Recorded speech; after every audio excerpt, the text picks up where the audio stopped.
بسم الله الرحمن الرحيم اللهم لا سهل إلا ما جعلته سهلا وإن شئت جعلت الحزن سهلا بقدرتك يا أرحم الراحمين.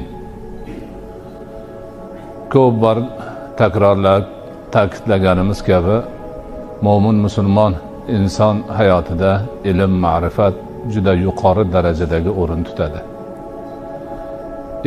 Ilm, ma'rifatsiz hech narsa bo'lmaydi.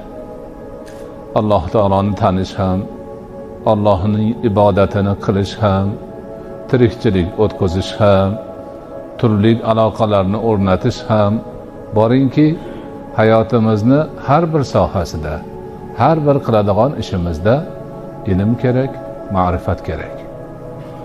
Ana o'sha ilmsizlik, ma'rifatsizlik, shariat ta'limotlaridan bexabarlik, ularga amal qilmaslik oqibatida turli muammolar, noxushliklar, ko'ngilsizliklar, musibatlar kelib chiqadi.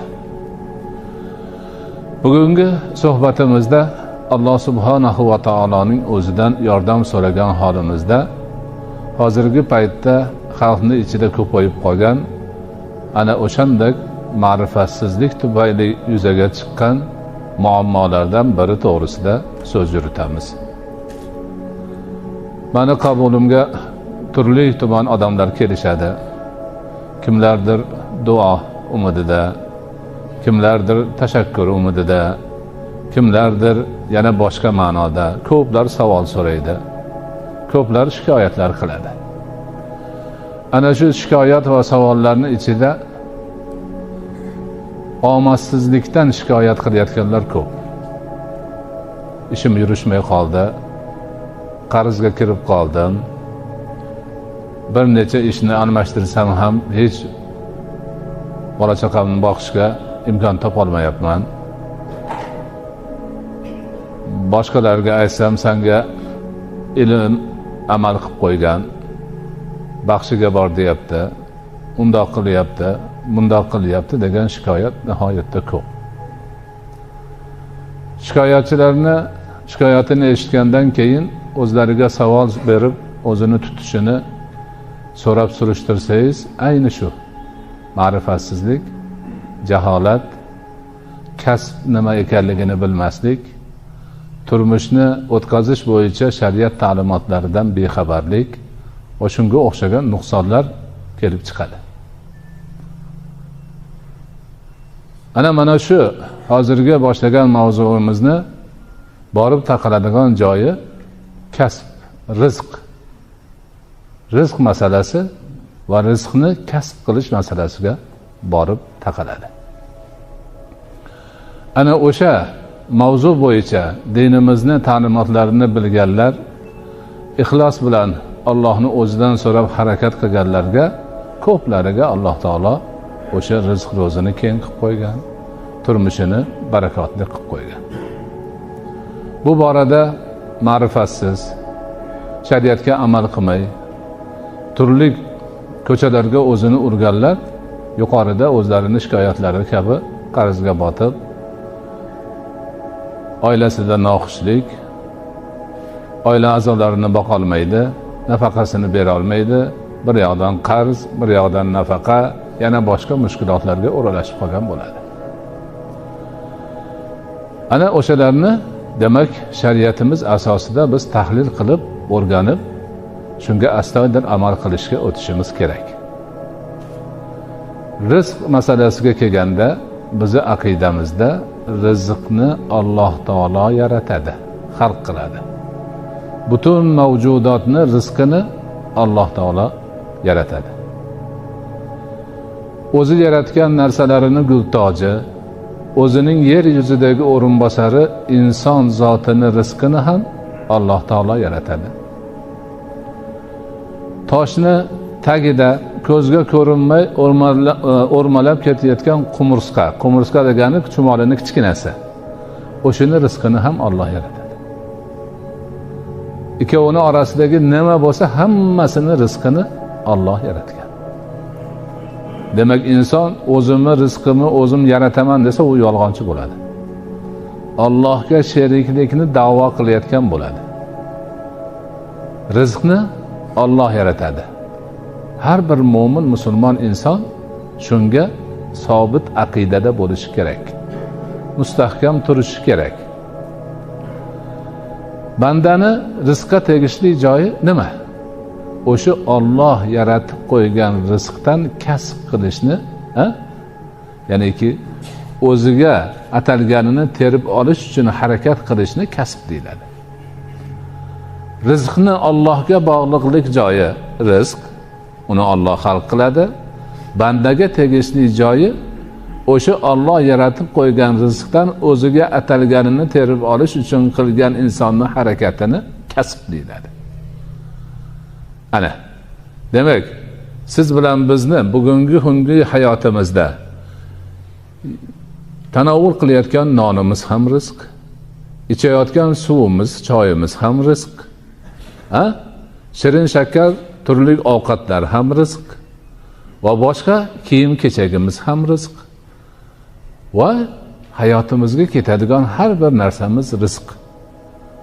Buni Alloh yaratib qo'ygan. Siz bilan bizga rizqingni terib ol deb buyruq qilib qo'ygan. Halol rizq talab qilish har bir mo'min musulmonga farzdir. Farz. Halol rizq talab qilish mo'min musulmon uchun farzdir. Hadislarda farzun ba'dal furuzi degan, farzlardan keyingi farzdir.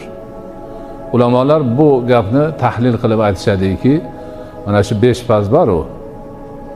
Iymon, namoz, ro'za, zakot, hajdan keyingi farz mana shu rizq talab qilish deyiladi. Yana aytishadiki, farzlardan keyin farz deganini yana bir tavili, bu tugamaydigan farz. Bugungi rizqni talab qilishing farzmidi? Bir uxlab tursang yana talab qilishing kerak, yana farz bo'laveradi. Umrni oxirigacha to'xtamasdan farz bo'laveradi. Mana shu aqida mo'min musulmonlarning har birida sobit bo'lishi kerak. Yana qaytarib ta'kidlab aytamiz, halol rizq nima qilib bo'lsa ham emas. Halol rizq talab qilish mo'min musulmon uchun farzdir. Buni qilmasa gunohkor bo'ladi. Farzni tark qilgan banda sifatida Allohning huzurida osiy bo'ladi.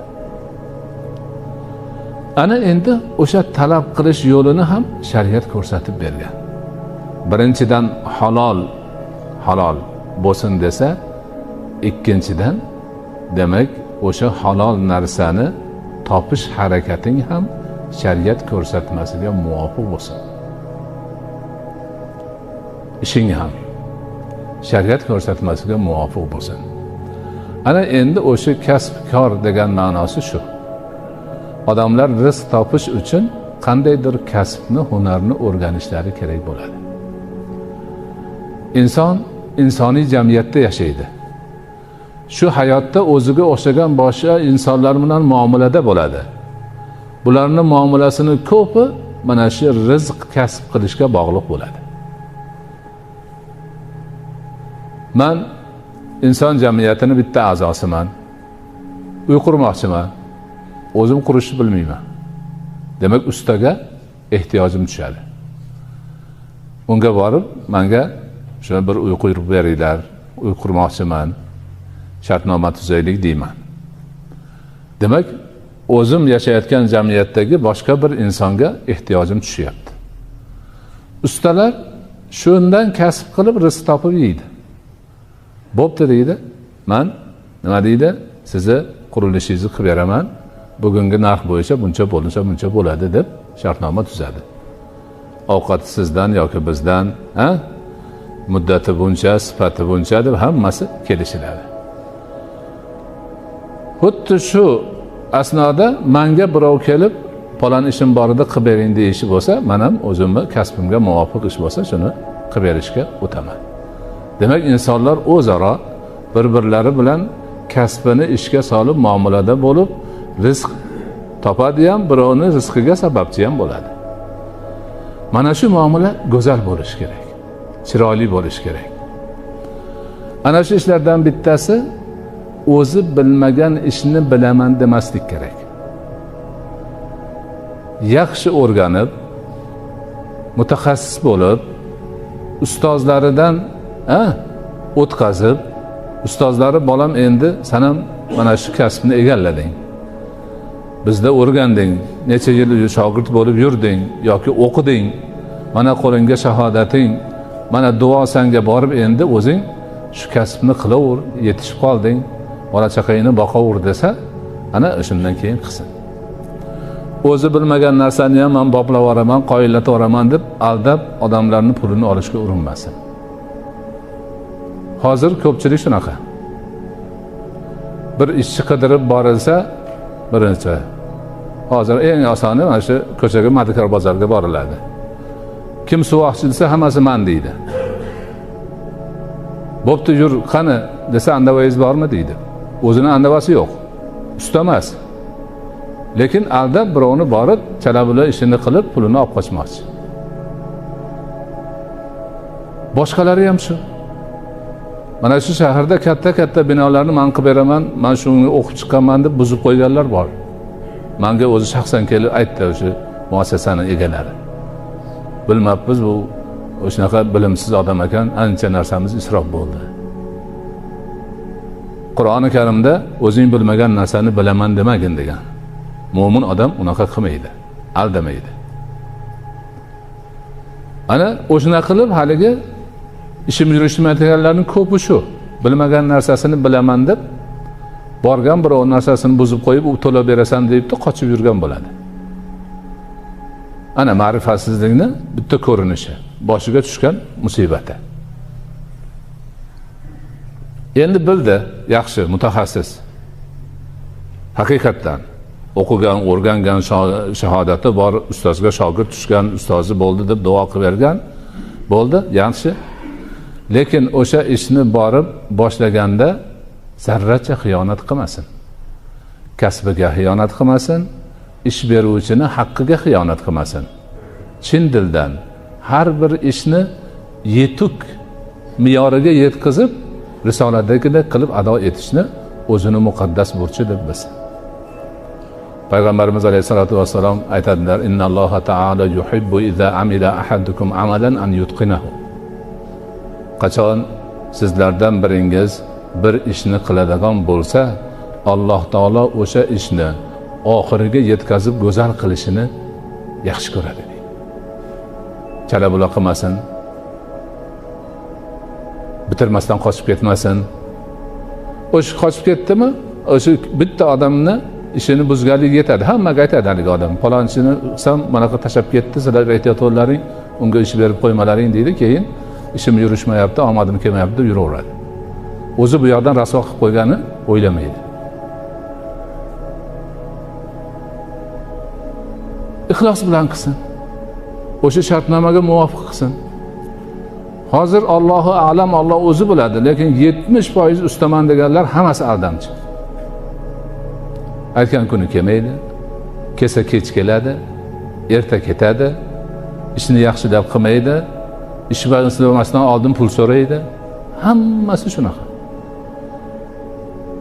Shularning ichida o'sha 30%, 40% ustalar bor, haqiqiy ustalik o'zini faxri deb biladi ular. Guruhlari bor, shogirdlari bor, ustozlari bor. Hamma narsani qoyillatib, asbob uskunasini 100% chiroyli qilib qo'ygan.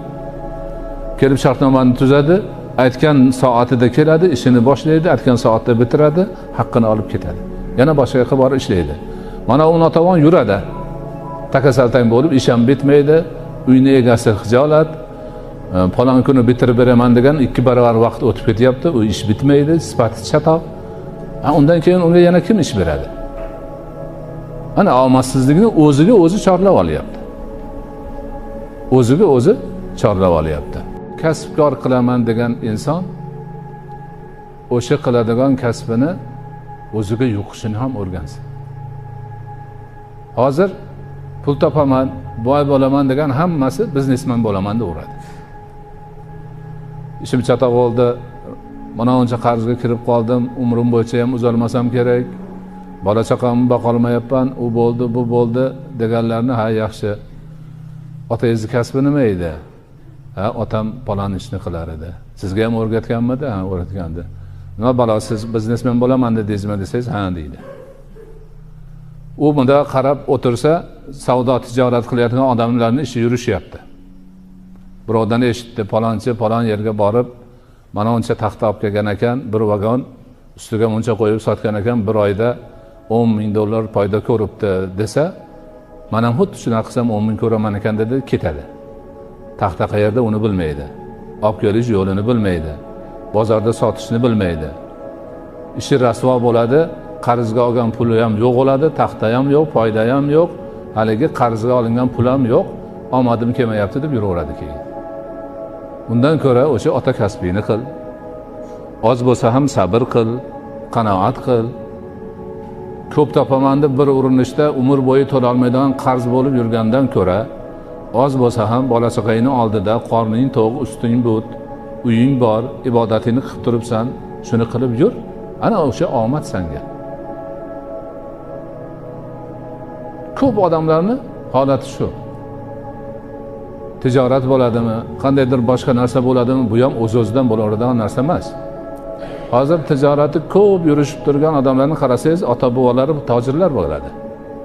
Kichkinaligidan ko'rib eshitgan yoki shu ishni o'qishini o'qigan, o'qib shahodat olgan, tushunadi, hisob-kitobni o'rniga qo'yadi. Tijoratni qayerdan qana qilib qilishni biladi. Tijoratchi ham har qanday tijorat qila olmaydi. Misol uchun mevani tijorat qilgan odam gazmol sot desang eplay olmaydi. Juda nozik yerlari bor. Oddiy misollarni keltirsa, bittasi bir yerga borsa, mosh sotyapti ekan. O'zini tanish odamni juda qimmatga sotayotganimiz moshni. Yugurib kelibdi-da, bu ham falon yerga, uzoq joyga falonchi mosh olib borgan ekan, buncha foyda ko'ribdi. Deb u yoqdan qilibdi, bu yoqdan qilibdi, bu ham 5-10 qop moshni olib borsa, bozor to'la biz odamlar o'tirganmiz. Hamma bitta odamni ko'rib olib borib olgan, endi odamlar mosh olmayapti u yerning odam. Mana bu yil piyoz shunaqa bo'ldi. O'tgan yili piyoz qimmat bo'lgan, piyoz qimmat bo'ldi, hamma ekib olgan piyozni. Yo'q, bunga sal ilmiy yondashish kerak. Aholi qancha, piyozga ajratilgan yer qancha, bu kartoshkaga qancha, bunday maslahatlashib, shu dehqonlar ham o'zlari bir demak odamlarni, bolalarini o'qitib, bozorni o'rgatib, ishni rejalatishni, o'rnatishni yo'lga qo'yish kerak. O'tgan yili piyoz pul bo'libdi, hammamiz piyoz ekamiz deb, hamma piyoz ekib olib, kartoshka yo'q, savzi yo'q. Hamma yo'qni piyoz bosib, ko'chaga tashab, chirib yotibdi hozir piyozlar. Bu ham kasbdagi xato. O'shalar hozir piyozining urug'ini, pulini topa olmay qarz bo'lib qolib, hijolat bo'lib yuribdi. Qarasin buni axir. Tavakkaldan bo'lib bo'lmay ko'r-ko'rona harakat qilish mutlaqo mumkin emas. Bu bizning dinimizga to'g'ri kelmaydi.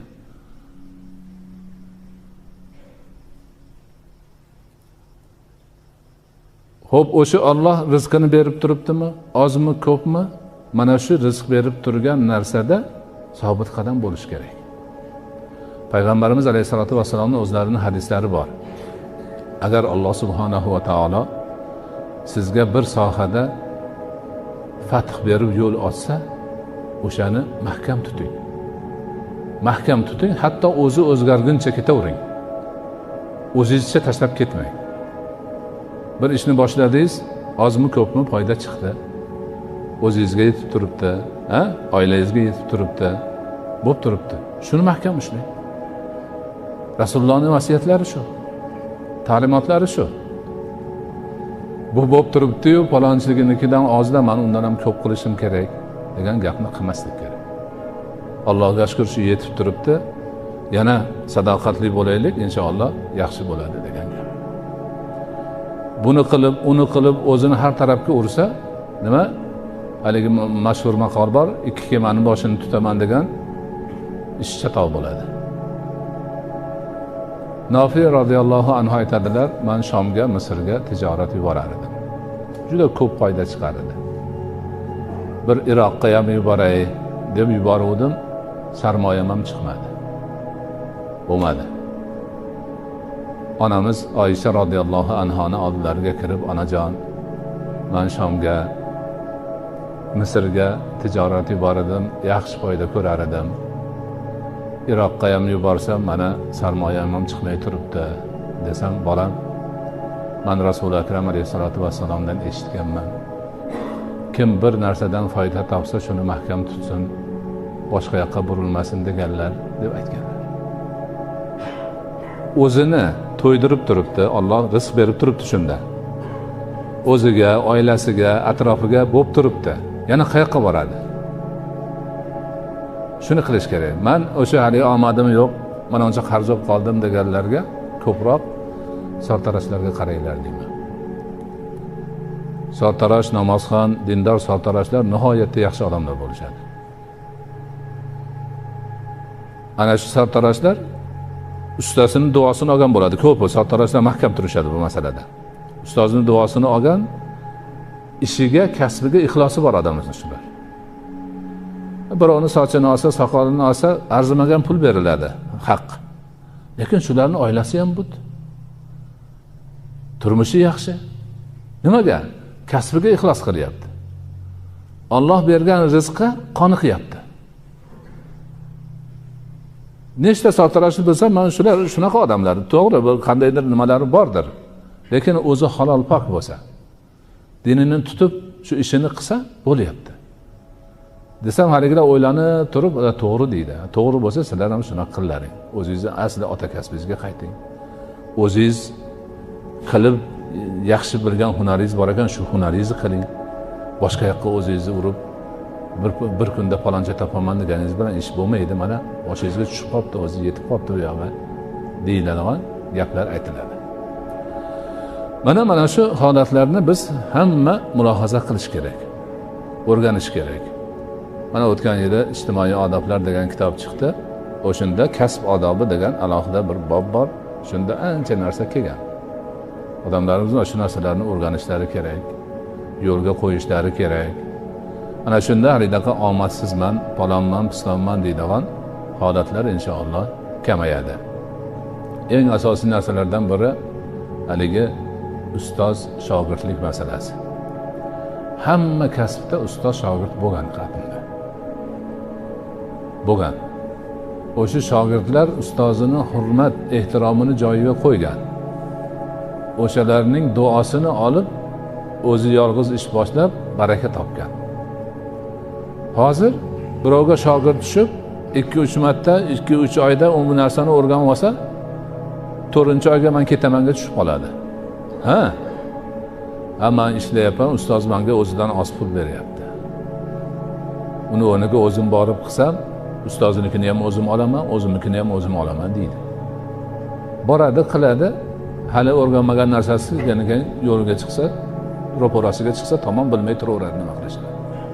Ozgina chidab yurganda ustoz buni ham unga o'rgatib qo'yar edi. Uni qilmaydi. Ana kasbning o'ziga yarasha odoblari bor, o'ziga yarasha talablari bor. Eng asosiysi haligi halollik, poklik, birovni aldamaslik. Rasul akram alayhisolatu vasallam man g'ashshana falaysa minna dedilar. Kim bizni aldasa bizdan emas. Hozir shu kasb qilayotganlar ko'pchilik aldaydi odamlarni. Aldaydi. U tojirmi, ustami, yana boshqa kasb egasimi shu aldashni turli yo'llarini qilishadi. Meva sotayotganlar aldashadi odamlarni. Uzumni bozorga olib chiqishdan oldin bir kun tagiga suv quyib qo'ysa, butun suvni meva ichib oladi. Og'ir bo'ladi. Shuni aldam odamlarni olib borib sotishadi. Uzum 2 kundan keyin pirqi bo'lib qoladi, anaqa yumshoq. Haligi suvni qo'shib pul qilib olishadi. Lekin o'zlariga yuqmaydi. Shu darajagacha borganki odamlar hayvonlarni, qo'ylarni mana bu poychasidan yorib, nasosman puflab shishirib oladi bu. Bu yerini bog'lab qo'yadi. Alda u. Bu harom axir. Kasb egalari ham shu. Qilgan ishini metrini o'lchaydigan bo'lsa, uyning egasi bechora unaqa o'lchashni bilmaydi, aldashadi. Qo'shadi qancha narsani. Yolg'on gapiradi. Unaqa narsalar bo'lmasligi, o'shuning uchun baraka ko'tariladi. Shuning uchun noqulaylik tug'iladi. Mo'min musulmon odam rostgo'y bo'lib, halol pok, silqi dildan mehnat qilib ishlasa, Alloh baraka beradi, xayr beradi. Baraka shuki, u topgan puli million bo'lib, noli ko'payishi emas, o'ziga yuqishi, oilasiga yuqishi, ofiyati bo'lishi, o'zi sog', bola chaqasi sog', hamma yog'i joyida. Ko'pmasi yegani ham bor, kiygani ham bor, yetib turibdi. Bundan katta boylik yo'q. Harom harishni to'plab olgan, molini hisoblab oxiriga yeta olmaydi, o'zi kasal, bolasi chatoq, narkoman bo'lib qolgan, u bo'lgan, bu bo'lgan. Bu ham ko'z o'ngimizda turibdi. Bunga ham qarashimiz kerak. Ana halollik, poklik, rizq Allohdan ekaniga to'la iymon keltirib, Allohning amrini qilyapman deb halol rizq talab qilish, uni isrof qilmaslik, birovga xiyonat qilmaslik kabi rizq odoblarini agar biz yo'lga qo'yadigan bo'lsak, hamma yoq baraka bo'ladi. Baraka bo'ladi deganimiz haligi. Ehtimol moli dunyosi toshib qo'ygani joy topa olmaydigan darajada bo'lmas-u, lekin o'ziga yuqadi, oilasiga yuqadi, qarindosh urug'lariga yuqadi, o'zi sog' salomat bo'ladi, ibodatini vaqtida qiladi, halol pok, hech narsadan xijolat bo'lmay, Allohning oldiga yorug' yuz bilan borishiga 100% ishonib kunini o'tkazadi. Mana shu haqiqatni biz bilib, shunga urinishimiz kerak. Ana shunda inshaalloh oramizda omadsizman deganlar yo'q bo'ladi. Haliginaka bir-birini aldash yo'qoladi. Hamma halol pok, go'zal va chiroyli yashab boradi.